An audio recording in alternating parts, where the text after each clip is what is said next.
सरदार अब्दुल रब नश्तर जब 14 फरवरी 1958 को इंतकाल कर गए तो पाकिस्तान के पहले मुत्तफिका आइन के तहत इलेक्शन होने वाले थे। ये आइन पाकिस्तान की पहली आइन साज असम्बली ने 29 फरवरी 1956 को मंजूर किया था। इसकी अहम तरीन बात यह थी कि यह मशरकी और मगरबी पाकिस्तान को बिला तखसीस आबादी, रकबा और वसाइल बराबरी का दर्जा देता था।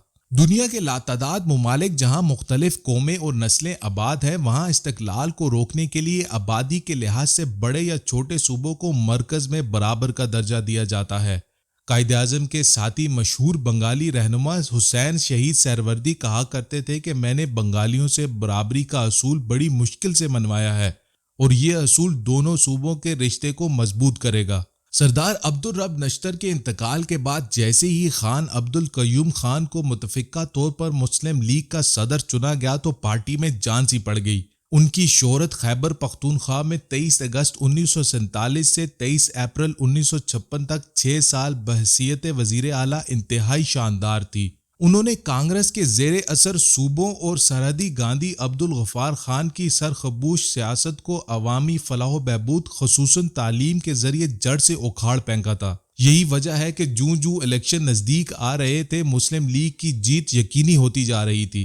पाकिस्तान में रजीम चेंज का पहला तजर्बा 7 अक्टूबर को सिकंदर मिर्जा के मार्शल लॉ के जरिए इसी अवामी जमहूरी तब्दीली को रोकने के लिए किया गया था। 27 अक्टूबर को जब जस्टिस मुनीर ने इसे अदालती तहफ़्फ़ुज़ फराम किया तो कुव्वत के असल मालिक commander in chief general Mohammad Ayub Khan इक़्तिदार की कुर्सी पर मुतमकिन हो गए। ये पाकिस्तान के इंतखाबी निज़ाम पर पहली बराह रास्त वाज़ेह और खुली धांधली थी।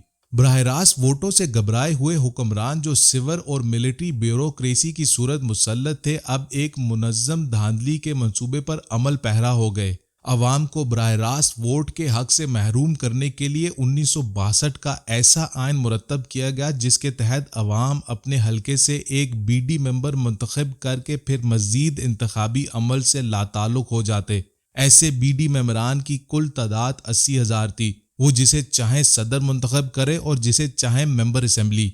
यही 80,000 बीडी मेंबरान थे फिर जिन्हें यगमाल बनाकर मोहतरमा फातिमा जना को इलेक्शन हरवाया गया था। ये इस मुल्क के इंतखाबी निज़ाम की दूसरी लेकिन पहली मुनज़्ज़म धांधली थी। इस धांधली को अवाम ने तस्लीम नहीं किया और इससे अवामी तहरीक की जो चिंगारी सुलगी उसने 4 साल के अरसे में अयूब खान के कागजी आइनी ढांचे का महल मिस्मार करके रख दिया और मुल्क एक बार फिर एक माशाल्लाही वक्फे में चला गया। जनरल याया खान ने 25 मार्च 1969 को इक़्तिदार संभाला तो उसने गुज़श्ता 22 साला आइनी दफातर पर खते तनसीख फेरते हुए और ख़ुद को एक जमहूरियत परस्त साबित करने के चक्कर में पॉपुलर जमहूरी तस्वुरात की बुनियाद पर पहले अंग्रेज के बनाए गए इंतजामी यूनिट्स यानी सूबों को बहाल कर दिया। सरहद पंजाब, सिंध और बलूचिस्तान की ये लकीरें तो अंग्रेज ने अपनी इंतजामी आसानी के लिए खींची थी, मगर वफाक दुश्मन सियासतदानों ने इन्हीं सूबाई अक़लियतों के नाम को नारा बनाया और कौम परस्ताना सियासत करते रहे। हकीकत यह है कि इन चारों सूबों में अक्सरियत के साथ मुख्तलिफ अक़लियतें भी आबाद हैं। मसलन बलूचिस्तान में बलोच अक्सरियत और पश्तून बरोई अक़लियत, सूबा सरहद में पश्तून अक्सरियत और हिंदू को अक़लियत, पंजाब में पंजाबी अक्सरियत और सराइकी अक़लियत, जबकि सिंध के शहरी इलाकों में आबाद मुहाजिर अब एक नाकाबिले तरदीद हकीकत बन चुके हैं। इन तमाम अक़लियतों के बरक्स मशरकी पाकिस्तान में एक ही कौम आबाद थी जो ज़ुबान, रंग, नस्ल, इलाके यहाँ तक के मज़हब के हवाले से भी यकसा माजी रखती थी। यही वजह है कि शेख मुजीब ने इनको इस्तिक़लाल के नाम पर मुत्तहिद किया। ऐसी सूरत हाल में सिर्फ एक फ़र्द एक वोट का इंतखाब खासा तबाहकुन साबित हो सकता था, लेकिन पाकिस्तान की मुँह ज़ोर अंधी इस्टेब्लिशमेंट अपने ही खुमार में थी। 7 दिसंबर 1970 को होने वाले इंतखाबात के बारे में खुफिया अदारों ने जो रिपोर्टें मुरतब की, उनके मुताबिक मुल्की सियासत ऐसी उलझी हुई दिखाई गई कि कोई भी पार्टी इलेक्शन में वाज़ेह अक्सरियत हासिल ना कर सकेगी। यही वजह है कि याया खान ने बेफिक्र होकर साफ शफाफ इलेक्शन करवाने का फैसला कर लिया। ये मुल्क के वाहिद इलेक्शन है जिनमें किसी भी किस्म की धांधली का सबूत नहीं मिलता। तमाम डिप्टी कमिश्नर्स को हदायत दी गई थी कि आपने आज़ादाना, साफ और शफाफ इलेक्शन करवाने हैं। इलेक्शन में धांधली ज़िलाई इंतजामिया के बगैर दुश्वार ही नहीं बल्कि एक तरह से नामुमकिन हो जाती है। मुल्क के इन वाहिद साफ और शफाफ इलेक्शनों में हैरान कुन नताइज बरामद हुए। 313 अराकीन की असम्बली में से शेख मुजीबुर रहमान की अवामी लीग ने 167 सीटें हासिल की सब मशरकी पाकिस्तान से थी। भुट्टो की पीपल्स पार्टी ने सिंध और पंजाब से 86 सीटें हासिल की। बाकी दो सूबों में नेशनल अवामी पार्टी और जमीयत उलमा इस्लाम का जमहूरी गलबा मुसल्लत हो गया।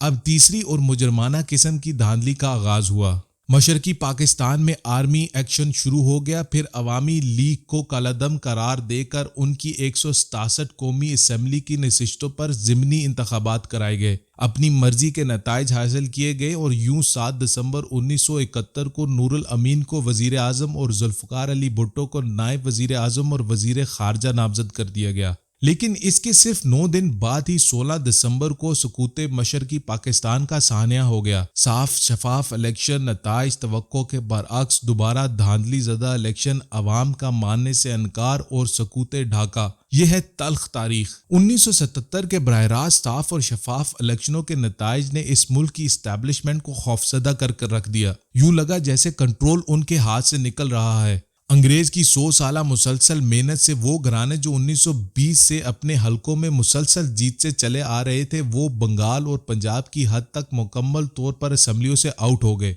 मुजीब और भुट्टो ने जिनके सरों पर हाथ रखा उन्हें कोई जानता तक न था, मगर वो इलेक्शन जीत गए। इन नो वरदराने सियासत से मामला करना बहुत मुश्किल काम था। इसलिए इस्टेब्लिशमेंट ने अपनी बका के लिए एक फैसला किया कि अब इलेक्शन की तनाबें हमेशा हमारे हाथ में ही होंगी।